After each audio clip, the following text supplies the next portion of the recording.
Why was Thailand never fully colonized? And what did it mean for Cambodia? For many people, Thailand is often described as the only country in Southeast Asia that was never colonized by a European power. But is that completely true? The answer is both yes and no. Let's travel back more than 150 years. During the 19th century, European empires were racing to control Southeast Asia. The British Empire occupied Burma, Malaya, and Singapore. France conquered Vietnam, Laos, and eventually Cambodia, creating what became known as French Indochina. Siam, the country we now call Thailand, was caught between two powerful colonial empires. Instead of fighting a hopeless war, King Mongkut and later Chulalongkorn chose a different strategy. They modernized the government, introduced reforms, improved diplomacy, and negotiated directly with Britain and France. Most importantly, Britain and France both agreed that Siam could serve as a neutral buffer state between their colonies. Britain did not want France on its Burmese border. France did not want Britain directly next to Vietnam. As a result, neither side wanted the other to control Siam. This diplomatic balance helped Siam remain independent. Although it came at a heavy price, Siam lost large territories, although Siam avoided becoming a European colony. It was forced to surrender large areas of territory. In 1893, after the Franco-Siamese crisis, France forced Siam to give up all territories east of the Mekong River, which became part of Laos. In 1904 and 1907, France negotiated further treaties that transferred several provinces with predominantly Khmer populations back to Cambodia. These included Battambang, Siem Reap Sisaphon, now part of Banteay Meanchey province. These provinces had been under Siamese administration for decades before being returned to Cambodia through agreements between France and Siam. At the same time, Britain also received territory from Siam, including parts of today's Malaysia.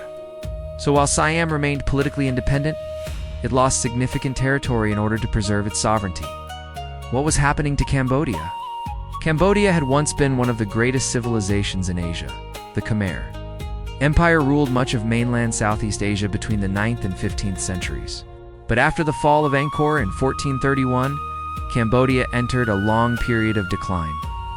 Over the following centuries, Cambodia faced repeated invasions and political pressure from both Siam to the west and Vietnam to the east.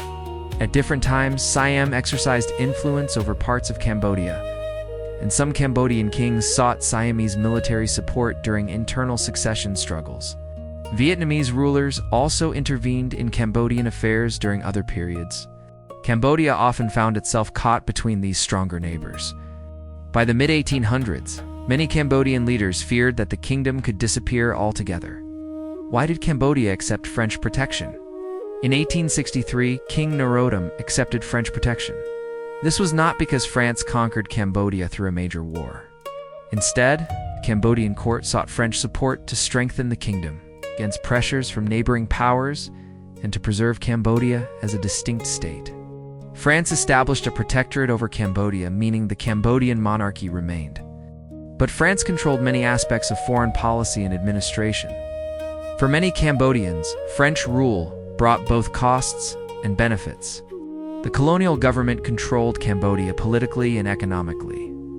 However, France also recognized Cambodia as a separate political entity within French Indochina and negotiated with Siam over territorial boundaries.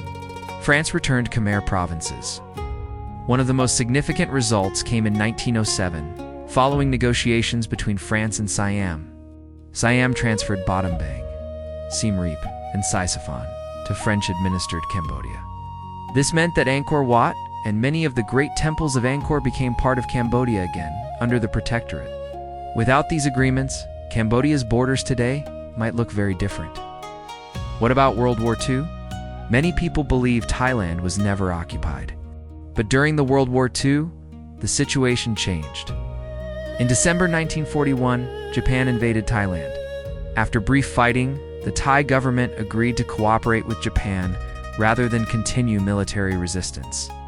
Japan stationed troops throughout Thailand and used the country as a base for campaigns in Burma and Malaya. Thailand remained officially independent and retained its own government. but Japanese forces exercised major military influence. Historians generally describe Thailand as an ally of Japan under strong Japanese pressure, rather than a formal Japanese colony. During this period, Japan pressured France, then under the Vichy France government, to cede several territories to Thailand after the Franco-Thai War.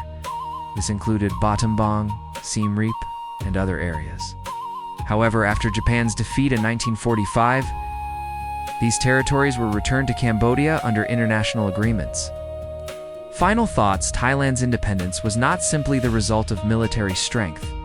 It was achieved through diplomacy, modernization, territorial concessions, and its strategic position between the British and French empires. For Cambodia, French colonial rule brought both hardship and the loss of political independence. At the same time, French diplomacy helped define modern Cambodia's borders and secured the return of several historically Khmer provinces, including the region containing Angkor. History is rarely black and white.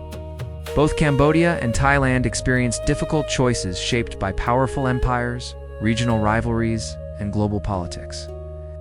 Understanding this history helps us appreciate the complex relationship between the two countries and reminds us that the past should be studied with evidence, balance, and respect. By Mr. Kim, please like, share, and subscribe. See you in the next videos. Peace.